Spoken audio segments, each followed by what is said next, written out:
Halo, assalamualaikum anak-anakku yang hebat kelas 3 dimanapun kalian berada. Ya, ketemu lagi dengan Pak Guru kalian, Pak Guru Chandra. Kali ini kita akan belajar bahasa Indonesia tema 3, subtema yang kedua. Tapi sebelumnya yuk kita berdoa terlebih dahulu kepada Allah agar nanti apa yang Pak Guru sampaikan bisa bermanfaat bagi kalian semua. Ya. Berdoa mulai. Berdoa selesai. Kompetensi dasar atau KD yang harus kalian capai adalah KD 3.1.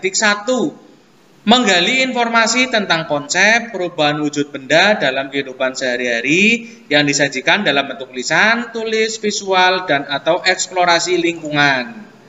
KD 4.1 menyajikan hasil informasi tentang konsep perubahan wujud benda dalam kehidupan sehari-hari dalam bentuk lisan, tulis, dan visual menggunakan kosakata baku dan kalimat efektif. Kalian bisa buka buku siswa halaman 60. Kita masuk ke pembelajaran yang pertama. Tujuan pembelajaran kali ini adalah yang pertama, dengan membaca wacana tentang wujud benda, kalian dapat mengidentifikasi informasi yang terkait dengan wujud benda dengan tepat. Yang kedua, dengan melakukan pengamatan benda, kalian dapat mengelompokkan benda berdasarkan wujudnya dengan tepat.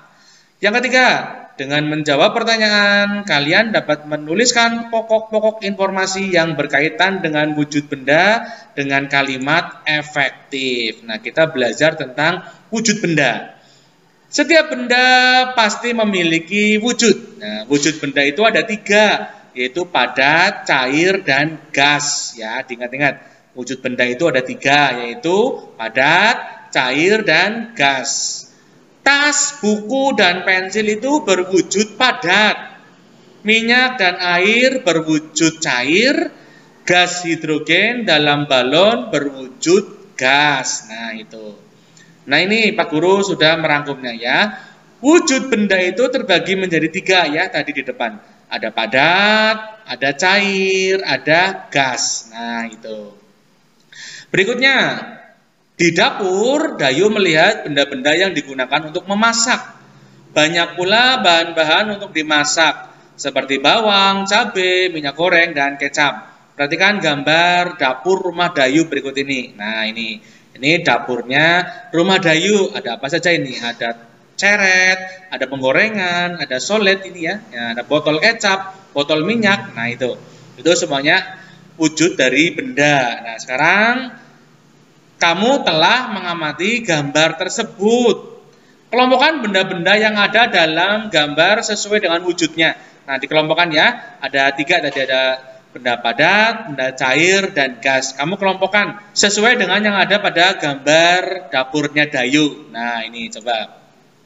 Nah, benda padat, benda cair, dan benda gas. Contohnya dari benda padat sesuai dengan gambar ini ya. Ada penggorengan, ini penggorengan. Ada sayuran, ini yang dipegang Dayu dan ibunya. Kompor, nah ini kompor ya. Lapnya di atas ini, di tembok sedang menempel. Botol, nah ini botol termasuk benda padat. Dan celemek, nah ini yang dipakai ibu. Nah ini celemek. Itu termasuk benda padat. Kalau benda cair, minyak goreng, ini yang di dalam botol ya, minyak goreng, kecap juga ada. Nah, itu contoh dari benda cair. Benda gas, ada nggak sini benda gas? Ada. Yang mana coba? Ini, ya, uap air yang mendidih. Ini namanya benda gas. Ya, kita lanjutkan lagi. Kita masuk ke pembelajaran kedua. Kalian bisa buka buku siswa halaman 70. Tujuan pembelajaran kali ini adalah yang pertama, dengan membaca wacana percakapan, kalian dapat mengidentifikasi informasi tentang sifat wujud benda dengan benar. Yang kedua, dengan melakukan percobaan, kalian dapat membuktikan sifat benda dengan tepat. Yang ketiga, dengan membuat kesimpulan, kalian dapat menuliskan pokok-pokok informasi yang berkaitan dengan konsep wujud benda dengan tepat. Nah, ini materinya ya. Benda memiliki ciri-ciri yang dapat diamati. Pada pembelajaran sebelumnya, kamu telah mengetahui wujud benda. Wujud benda dibedakan menjadi 3 ya. Tadi sudah, yaitu benda padat, cair, dan gas. Ciri-ciri benda antara lain memiliki massa dan ruang atau volume. Nah ini ya, diperhatikan. Ciri-ciri benda itu memiliki massa dan ruang atau volume. Apakah yang dimaksud massa dan volume? Siti memperhatikan bola basket dan bola plastik. Keduanya sama-sama bola, namun bahannya berbeda. Menurutmu, bola manakah yang massanya lebih besar? Simak percakapan Siti dengan ibu guru berikut ini. Nah, ini ada percakapan ya antara ibu guru dengan Siti.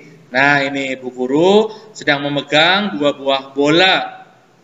Ada bola basket dan juga bola plastik. Nah, ini ibu guru. Anak-anak, perhatikan kedua bola di tangan ibu. Kedua bola mempunyai ukuran yang berbeda. Kedua bola bahannya juga berbeda. Menurutmu, bola manakah yang massanya lebih besar? Nah, itu ibu guru tanya. Terus Siti menjawab, massa, Bu. Apakah massa itu, Bu? Nah, Siti malah tanya pengertian massa.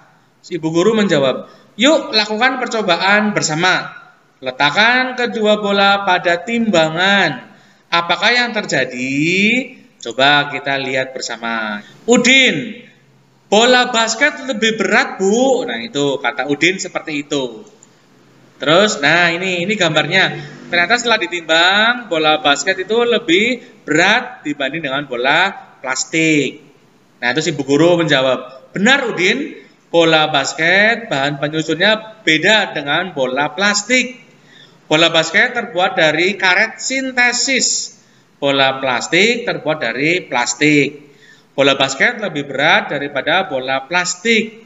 Banyaknya bahan penyusun yang terdapat dalam benda disebut dengan massa. Nah, itu massa ya.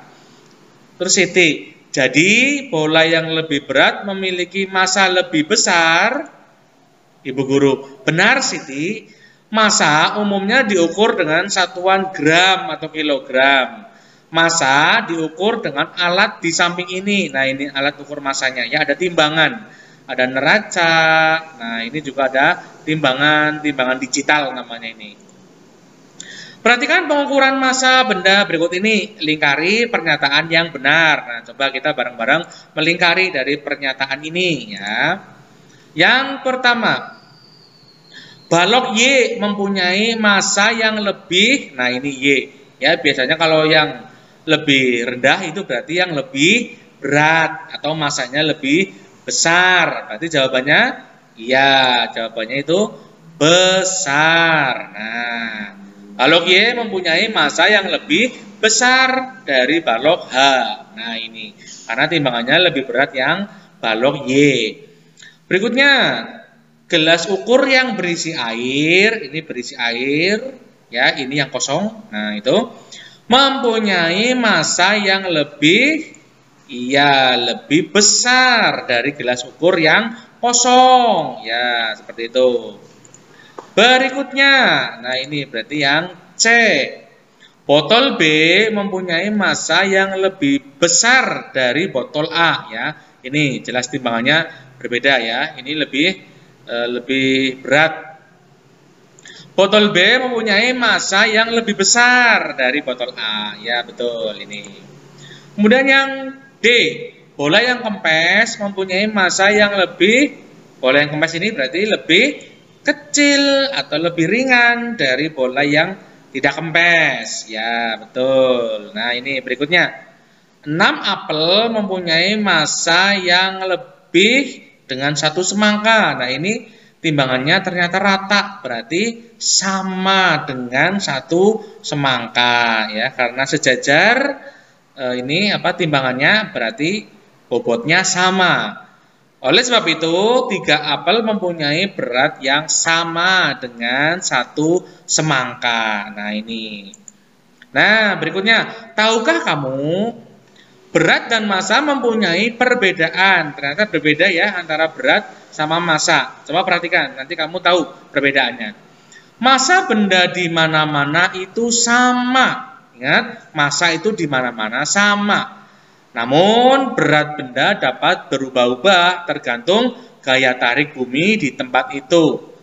Gaya tarik bumi disebut juga dengan gravitasi. Nah, ada gravitasi. Berarti yang mempengaruhi berat adalah gravitasi. Contohnya, massa tubuh di bumi ataupun di bulan itu sama. Ya, bobot kita atau massa kita di bumi, jika ditimbang ya, di bumi sama di bulan itu sama massanya. Namun, berat tubuh di bumi dengan di bulan itu berbeda beratnya. Berat tubuh astronot di bulan lebih ringan daripada di bumi. Nah, itu ya, karena pengaruh dari apa tadi? Ya, gravitasi. Dalam percakapan sehari-hari dan hitungan matematika, orang sering menyamakan istilah berat dengan massa. Nah, itu biasanya disamakan antara berat dan massa. Seperti kita sering mendengar orang mengatakan, berapa beratmu? Adapun yang benar, harusnya berapa massamu? Nah, seperti itu harusnya. Yang diukur pada timbangan adalah massa, bukan berat. Namun, karena istilah berat sudah umum digunakan dalam bahasa sehari-hari, maka menggunakan kata berat, bukan massa, ya. Gravitasi di permukaan bumi relatif sama, sehingga penggunaan kata berat itu untuk menggantikan massa masih diperbolehkan. Ya, itu.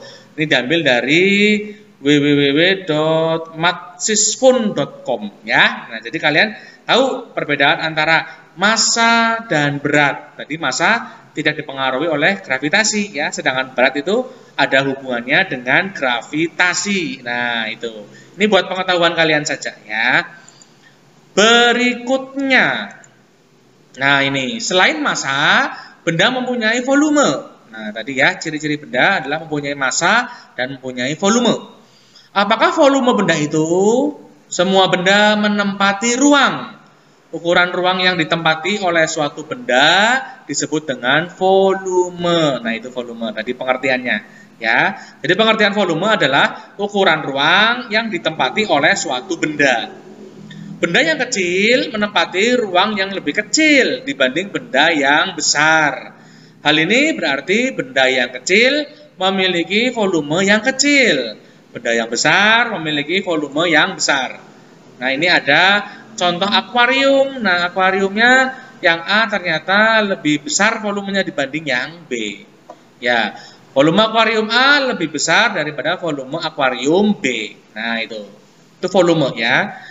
Pelajarilah tentang volume benda. Lakukan percobaan berikut bersama teman atau orang tuamu. Nah, ini kita bermain percobaan. Alat dan bahan ya. Yang pertama adalah gelas ukur. Kemudian yang kedua adalah benda padat yang dapat dimasukkan ke dalam gelas ukur. Yang ketiga adalah air. Yang keempat balon 2 buah ya. Langkah-langkah percobaan. Yang pertama, isilah gelas ukur dengan air. Ya, gelas ukurnya diisi dengan air. Kemudian masukkan benda padat ke dalamnya. Perhatikan gambar untuk membuktikan volume benda padat. Nah, ini gambarnya. Ya, tadi gelas ukur diisi air, kemudian ditambahkan benda padat. Apa yang terjadi? Nah, ini yang ketiga. Apa yang terjadi sebelum dan setelah benda padat dimasukkan ke dalam gelas ukur? Kira-kira apa yang terjadi? Nih, Pak Guru sudah merangkumnya ya. Sebelum dimasukkan benda padat, volume gelas ukur sedikit. Namun, setelah dimasukkan benda padat, volume gelas ukur tampak menjadi banyak ya, karena ada ketambahan dari benda padat tadi ya, sehingga volumenya bertambah ya. Dilanjutkan lagi. Yang keempat, isilah gelas ukur dengan air sebanyak 300 ml. Nah, tadi ya, diisi 300 ml. Kemudian tambahkan hingga 600 ml. Perhatikan gambar untuk membuktikan volume benda cair. Nah, yang tadi sudah ya. Tadi benda padat, sekarang kita membuktikan volume benda cair. Nah, gelas ukur diisi air sebanyak 300 ml. Terus kemudian tambahkan hingga 600 ml. Nah, itu. Perhatikan volume dari benda cair tersebut. Apa yang terjadi sebelum dan setelah air ditambahkan ke dalam gelas ukur? Kira-kira apa yang terjadi? Nah, ini. Sebelum ditambahkan air, volume pada gelas ukur tampak sedikit ya, 300 ml. Setelah ditambahkan air, volume gelas ukur tampak semakin banyak karena ini ditambah oleh air ya, sekitar 300 ml lagi jadi 600 ml. Nah, ini ditambah air lagi. Kalau yang tadi benda padat, kenapa volumenya jadi tambah? Karena ditambahkan benda padat. Nah, itu. Sekarang ditambahkan benda cair. Yang keenam, perhatikan gambar untuk membuktikan volume benda gas. Nah, sekarang membuktikan volume benda gas. Ada balon. Balon sebelum ditiup dengan balon yang sudah ditiup. Nah, apa yang terjadi sebelum dan setelah udara ditiupkan ke dalam balon? Ya, terjadi apa kira-kira? Nah, ini. Sebelum udara ditiupkan, balon tampak kecil. Namun, setelah udara ditiupkan, volume balon tampak besar. Nah, itu karena diisi oleh udara. Ya. Berikutnya. Nah, ini. Kalian bisa buka buku siswa halaman 81. Kita masuk ke pembelajaran yang ketiga. Tujuan pembelajaran kali ini adalah yang pertama dengan membuat prediksi sifat benda padat. Kalian terlatih untuk memberikan pendapatnya berdasarkan pengamatan dengan percaya diri. Yang kedua, dengan melakukan percobaan, kalian dapat mengidentifikasi sifat benda padat. Yang ketiga, dengan kegiatan menulis, kalian menemukan kata atau istilah khusus yang berkaitan dengan materi. Nah, sekarang kita lebih dalam lagi mempelajari tentang benda padat. Salah satu wujud benda antara lain adalah padat. Ya, tadi ada 3 benda: benda padat, benda cair, dan gas. Nah, kita berbicara tentang benda padat. Banyak contoh benda padat di sekitarmu. Batu, pensil, kursi merupakan benda padat. Mengapa benda-benda tersebut digolongkan sebagai benda padat? Yuk cari tahu sifat benda padat tersebut. Lakukan pengamatan sebagai berikut. Nah, kita melakukan pengamatan. Yang pertama, amatilah benda-benda padat di sekitarmu ya. Ada batu, pensil, kursi tadi ya diamati. Kemudian yang kedua, tuliskan sifat benda padat berdasarkan pengamatanmu. Coba dituliskan. Nah, ini Pak Guru sudah memberi contohnya nih. Sifat benda padat yaitu bentuknya tetap.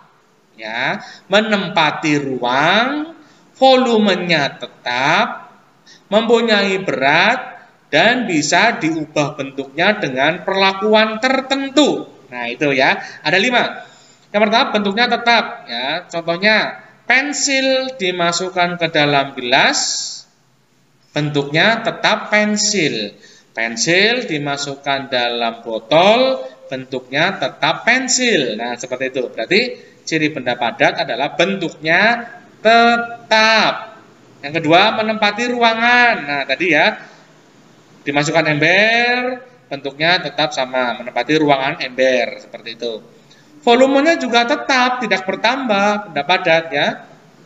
Terus kemudian mempunyai berat, ya, benda selalu mempunyai berat.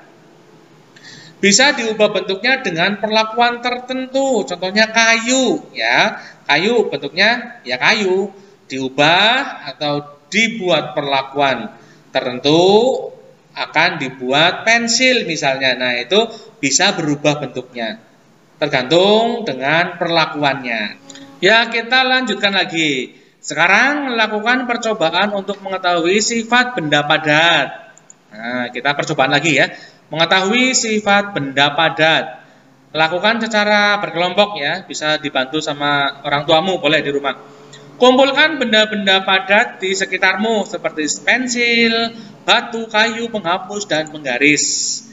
Alat dan bahannya, yang pertama adalah ember, yang kedua gelas, yang ketiga kantong plastik. Langkah-langkah percobaannya, yang pertama, masukkan benda yang kamu kumpulkan ke dalam ember. Tadi ya, ada pensil, ada batu, kayu, penghapus, penggaris. Nah, masukkan ke dalam ember. Kemudian ke dalam gelas. Dan terakhir ke dalam kantong plastik. Nah, ada 3 tempat. Nah, itu. Catatlah hasil percobaanmu ke dalam tabel di bawah ini. Lihat contohnya pada nomor 1. Nah, ini. ada pensil, nama bendanya ya. Bentuknya berubah sesuai tempat. Oh tidak, bentuknya tetap. Tadi benda padat sifatnya adalah bentuknya tetap. Nah ini, bentuknya tetap walaupun tempatnya berubah. Ya, dicentang ya. Dapat digenggam, bisa, benda padat bisa digenggam. Tidak dapat digenggam, tidak ya, semua benda padat itu bisa digenggam. Nah, sekarang benda yang kedua yaitu batu.